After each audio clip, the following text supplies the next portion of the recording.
Hello, Enid, and welcome to another city update. I'm your host, Derrick Silas, and with me today is the city manager, Jerald Gilbert. Hello, Enid, and hello, Derrick. Hello. It's good to be here again. Good to see you as always. Thank you. Good to see you too. Yes, there's a lot of things going on in the city right now. The Enid Library has started their library lunch bunch with the help of some other organizations. I think every Monday through Friday they're doing 10th and Chestnut. They're doing it from 12 to 12:45 at Champion Park Gym, and the New View Apartments Monday through Friday from 1 p.m. to 1:45, which is pretty neat. They have a collaboration with the Regional Food Bank, and the transit participates, help them with it as well. So Yes, it's pretty good. it's a great effort to try and fill the gap between the school lunches that are provided and during the school season, and so they enjoy doing it. So I hope that the public enjoys having them do it. Yeah. And then we have the organization YWCA is hosting their Purses with Purpose coming up at the Stride Bank Center July 15th from 11 a.m. to 1:30 p.m. Thought we'd want to just announce that in case anybody out there wants to participate in helping with that effort.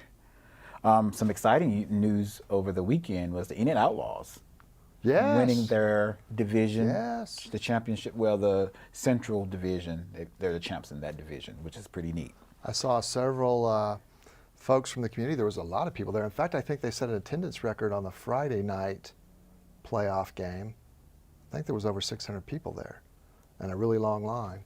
They won, and they played again Saturday, and they won again. And so that's their celebratory photo. Yes. The coach, Ed Corporal, was Coach of the Year as well. And the mascot, I don't see him in that photo, but Rocky, Mascot of the Year. Yeah. So it's fantastic. Yeah. And the bracket, so they're now going to play San Diego, I think. Yes. And for they're part of the Final Four. Then after that, hopefully they'll win that conference. Then they'll go on to the final. That'll be pretty neat for Enid. I'm excited to hear when they play the game. There'll be at least one game here. So and they're supposed to announce it today sometime. Yes. I don't think they've announced it quite yet. But for all you fans here, be sure and get some tickets and come support your local professional basketball team. Yes, indeed. Your local conference champion professional basketball team. Yes. We've had a very good team this year, and it's very good. It speaks well for our community to have a professional team as such. Other things going on, we want to remind residents, and actually anyone, if you're an individual, a group, or a vendor, and you would like to participate in our upcoming Community Culture Celebration, which will be October the 9th from 2 p.m. to 6 p.m. at the Government Springs Park North, just contact our Special Events Coordinator, Casey Lowry, in the Parks Department. You can email specialevents@enid.org if you want to be a vendor or individual who want to participate. It's just something good to have in the community to, share differences and just have a good time. So anybody out there that wants to participate in it, there you go. You can go to the website, enid.org/ccc, and you can download this registration form. So that's pretty neat. We have some road closure coming up, some that have already began. So starting July 12th, we had the North Central Waterline road closure, and that should be going on for about 6 weeks. So around August 20th, it should open back up. There's a map that shows you the area that's out there for those residents that live in the area around Chestnut. You can see that area. Then coming up also, started June 14th, was a waterline relocation on East Pine Avenue. And this should take approximately 4 months according to the outview in the beginning. So around October-ish, 14th, they should be done with that area. And this is all is that part of the relocation with Randolph too, or is that that's just another relocation? Yeah, that's just another waterline relocation in preparation for future street work, I believe. Okay. Because I think every time there's any street work, we do relocate water lines from under the street. Makes sense to do so. We try to get them out from under the streets because invariably they're going to break, and then we have to tear up a nice street that's been fixed. So we try to get them off in the right-of-way on the side so we don't have to tear up the street. Makes sense. Another road closure is on portion of Kelly Road. We started June 30th, and it should be done for 3 weeks around July 21st. That road should be opening back up. There you see a map of the area where they're working on. So There are several bad places and a good concrete road out there, and I'm hopeful that after these about 3 or 4 repairs get made, that'll be a pretty good street all the way through there. So I'm excited to see that one come to fruition. very good. Then we have the road closure at Cherokee and Adams intersection. This work is expected to last for about 6 weeks, so around September 10th.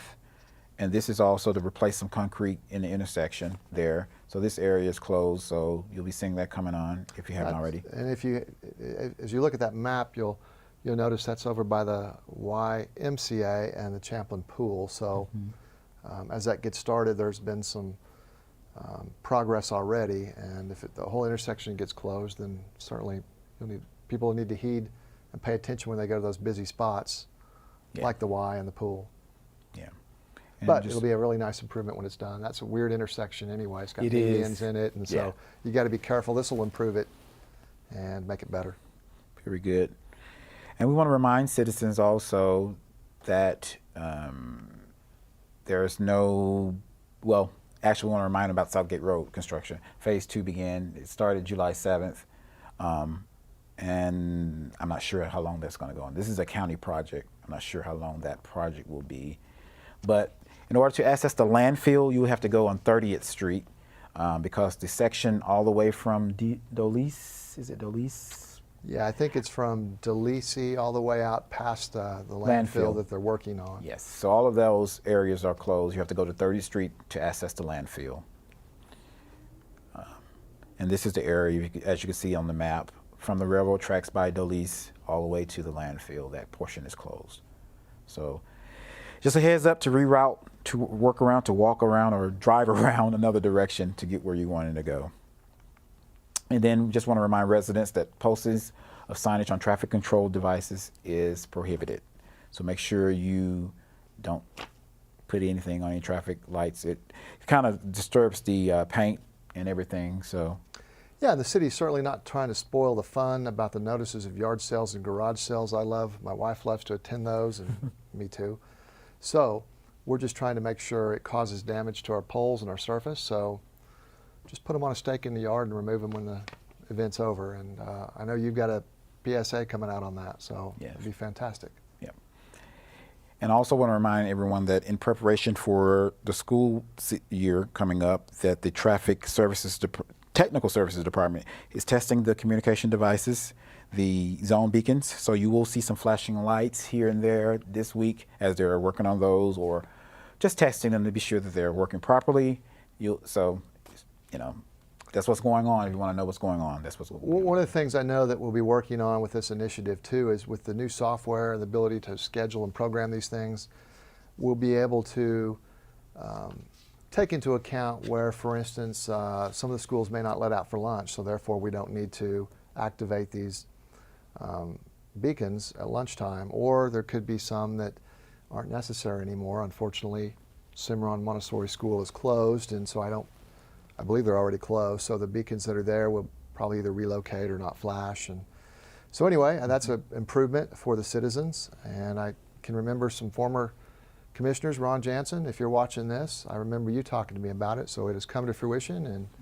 And when you drive down Cleveland, hopefully you'll see that at that place there that I think is for the Emmanuel Baptist School or the other church school that's across the street. Yeah, very good. And I want to say that the next week, the commission meeting, the next commission meeting that's coming up is July 20th, Tuesday, July 20th. It'll be study session and commission meeting. Do you have any idea as of yet what may be on there, on the commission meeting? There'll be a lot more consent items because a lot of things are getting done. I think currently we reviewed the agenda this morning, and we were going to have an art presentation and study session, but after speaking with Commissioner Roberts and the PACE committee liaison, Angela Rasmussen, a city employee, we've determined that it might be best to move that PACE meeting to a later date, I think August 17th, while PACE goes through another special meeting this week as they narrow down the artwork for the mural at the skate park, and I believe they're going to present that on August the 3rd to the City Commission. So there'll be a lot of presentations on art in August. So be sure and stay tuned. There'll be a new mural that's recommended, and then there'll be a discussion about long-range plans for art and budgets and ordinances and stuff like that at the next meeting. So will they be going from 5 to 3 this time?